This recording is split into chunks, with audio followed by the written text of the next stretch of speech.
The splendid টাইমে সবাইকে স্বাগত। কাল ছিল কৌশিক অমাবস্যা, তাই জন্য মন্দিরে পুজো দিতে গিয়েছিলাম।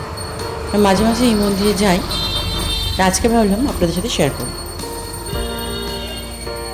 কালকে মন্দিরে এমনি ভিড়টা একটু বেশিই ছিল অন্য দিনের তুলনায়।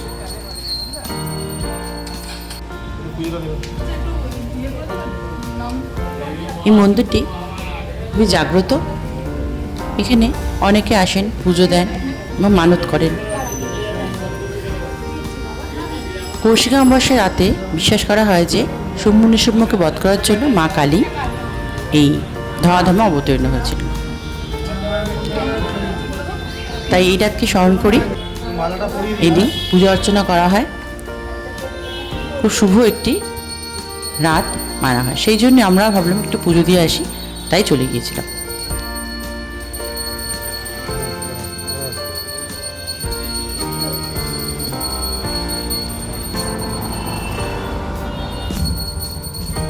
এখানে মাকে দুবেলায় নানাভাবে সাজানো হয় এবং বেনারসি বা অন্য কোনো শাড়ি পরানো হয়, শীতকালীন বস্ত্র পরানো হয়।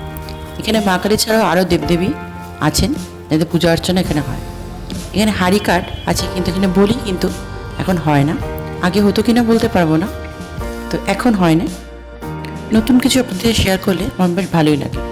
আপনারা শেয়ার করুন আপনাদের অভিজ্ঞতা।